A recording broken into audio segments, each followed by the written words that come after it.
Here's the story about vending machines in the US in the 1880s. It's a pretty interesting look at how things change over time. When you think about a vending machine, you probably picture something that takes your money and spits out a soda or a snack. But the idea of getting something automatically by putting money in isn't new at all. In fact, it's really old. Really, really old. You have to go all the way back to ancient times to find some of the earliest ideas like this. There was a smart guy named Hero of Alexandria. He lived in the 1st century AD, a long, long time ago. Hero designed a machine that would dispense holy water. People would drop a coin into it. The coin would hit a lever. The lever would open a valve, and a little bit of holy water would come out. It was a clever trick for its time. This wasn't selling food or anything, but it was coin operated, and it gave you a specific item. That's the basic concept right there. After Hero, things were quiet on the vending front for a long, long time. Centuries passed with not much happening in the world of automatic dispensing. Then, much later in the 17th century, people started experimenting again, mostly in England.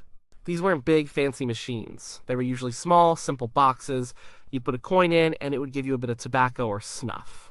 Imagine walking into a tavern and being able to get a pinch of tobacco without talking to anyone. That was the idea. One inventor, a man named Richard Carlisle, made some of these tobacco dispensers. They were pretty basic, just a box with a slot and a simple mechanism inside. They weren't everywhere, and they weren't selling a lot of different things, but they were definitely coin-operated, and they were dispensing a product. So they were a step closer to what we think of as a vending machine today. These early machines, both Heroes and the tobacco boxes, show us something important. The core idea of put money in, get product out has been around for a very long time. It wasn't a sudden invention that appeared out of nowhere. It was more like an idea that slowly grew and changed over centuries, popping up in different places and for different reasons. The purpose of these machines was usually convenience or control. Hero's machine controlled how much holy water people took. The tobacco boxes offered an easy way to get a small amount of product without needing a shopkeeper to measure it out. These weren't about mass sales or big profits yet, but they set the stage. They showed that it was possible to design something that worked automatically with a coin. When we talk about the first anything, it can get a bit tricky. What exactly counts as a vending machine? Is it just any machine that takes a coin, or does it need to be something that sells a product for commercial profit? This is where the story gets interesting, especially when we start looking at the United States. The ancient machines and the early European ones were important as precursors, as examples of the core idea. But they weren't the widespread commercial enterprises that vending machines would eventually become. The world was changing fast in the 18th and 19th centuries. The Industrial Revolution was in full swing. People were moving to cities. Factories were making things on a large scale. New technologies were popping up all over the place. This kind of environment was perfect for new ideas about how to sell things. People were looking for ways to make life easier, faster, and more efficient. So, the stage was being set for vending machines to really take off, especially in a growing country like the US. It wouldn't be long until the simple concept of Hero and Carlisle would meet the demands of a bustling, modernizing society. So, we know the idea of coin-operated machines wasn't new, but what about in the United States before the 1880s? Was anyone thinking about vending machines there? America in the mid-19th century was a place of huge change. The country was growing fast. People were moving west, but also into cities. New York, Chicago, Philadelphia, these places were getting bigger and busier all the time. Factories were making more goods than ever before. This meant there were more products to sell and more people to sell them to. With more people living in cities, there was a greater need for convenience. People had less time. They wanted things quickly. Think about it, if you're working long hours in a factory or running a business, you don't always have time to go to a store, wait for a clerk, and buy something. This kind of busy urban lifestyle was a perfect breeding ground for new ways of doing things, including new ways of selling. Before the 1880s, you might have seen some coin-operated devices in the US, but they weren't usually what we call vending machines today. Often they were things like coin-operated scales. You'd drop a penny in, stand on the scale, and it would tell you your weight. That's a service, not a product. Or maybe you'd find some early amusement devices. Put a coin in and a little mechanical scene would play out, or a music box would start. These were for entertainment, not for buying goods. So, while the idea of a machine taking a coin was around, the idea of a machine selling a product was still pretty rare in America before this specific decade. The big question was, how could a vending machine really help? What problems could it solve for businesses and for customers? For businesses, it was about efficiency and cost. Imagine you have a small, inexpensive item to sell, like chewing gum or stamps. If you have to pay a person to stand there all day just to sell these small items, your costs quickly add up. As a machine, once bought and installed, doesn't need a salary, it doesn't take breaks. It can work 24/7. This was a huge appeal for businesses looking to cut down on labor costs. Also, machines could offer consistent service. A human seller might be tired or rude or make mistakes. A machine just does its job every single time. It delivers the product exactly as it's supposed to. This consistency was a big deal for customer satisfaction, and for customers, it was all about convenience. You could get what you wanted, when you wanted it, without having to wait in line or deal with a person. Imagine a busy train station. People are rushing, they don't have time to stop at a newsstand for a pack of gum. But if there's a machine right there on the platform, they can drop a coin in and grab their gum in seconds. That's a powerful selling point. So even though there weren't many true vending machines selling products in the US before the 1880s, the conditions were ripe for them to appear. The growth of cities, the increase in manufacturing, the demand for convenience, and the constant search for ways to reduce business costs, all these things were building up. Okay? People were ready for something new, they just needed the right product and the right machine to come along. And that's exactly what started to happen in the decade we're talking about. The seeds were planted, and the ground was prepared for the vending machine revolution to begin. This is where the story really focuses on the 1880s. When we talk about the first commercial vending machines in the US, especially ones that started to get widely used, the 1880s is absolutely the decade to look at. This period wasn't just about experiments, it was about actual machines selling actual products to actual customers. The biggest breakthrough, the one that most historians point to, happened in 1888. This was a pivotal year. The product? Chewing gum. The company? The Thomas Adams Gum Company. And the specific gum? Tutti-Frutti. Here's what happened. Thomas Adams, who was already making chewing gum, had an idea. He thought, what if people could buy gum quickly and easily without a clerk? So he developed a vending machine. These machines were pretty simple by today's standards. They were mechanical devices. You'd put a penny in a slot. The penny would trigger a mechanism, often a lever or a drop plate system. This would release a single piece of Tutti-Frutti gum, which would then drop down into a tray where you could pick it up. No electricity, no complex electronics, just clever engineering using gravity and levers. Where did Adams put these machines? He placed them on the elevated train platforms in New York City. This was a brilliant move. Elevated trains were a new, fast way for people to travel around the city. The platforms were busy. Lots of people waiting, often for a few minutes, with nothing much to do. They had spare change in their pockets. A quick, cheap treat like gum was perfect for impulse buying. The machines were convenient. People didn't have to go into a store, they could just drop a penny in and get their gum right there.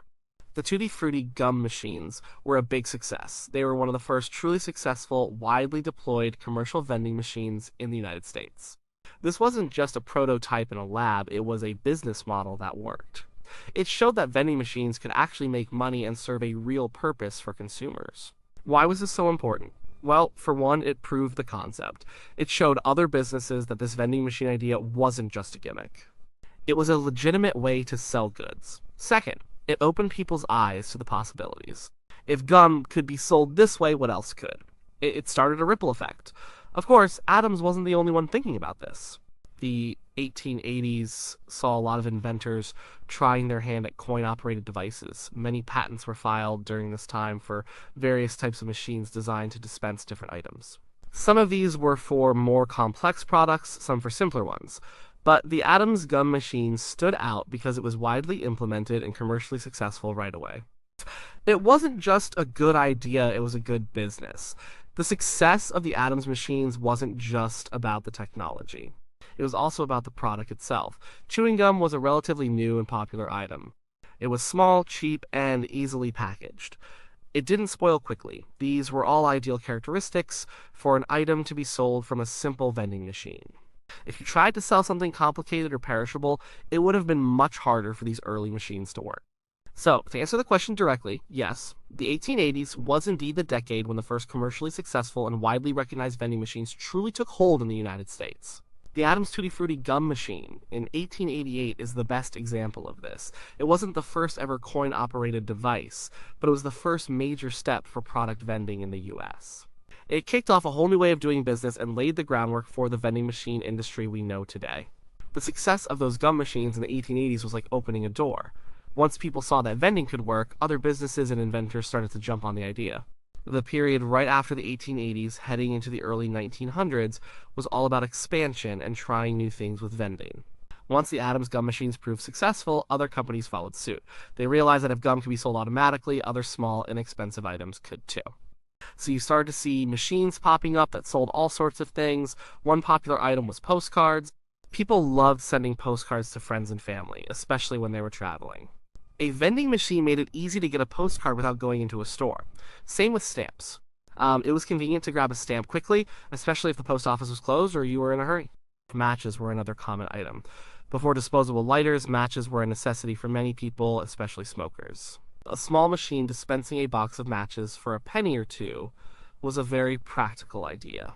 Cigarettes also became a big item for vending machines. As smoking became more widespread, vending machines offered an easy and discreet way to buy a pack. These machines often required more complex mechanisms than the simple gum machines, sometimes using multiple coins or having more elaborate delivery systems. As time went on, the machines themselves became more sophisticated. Early machines were purely mechanical. But as technology advanced, so did vending. We started seeing the first true soda vending machines in the early 20th century.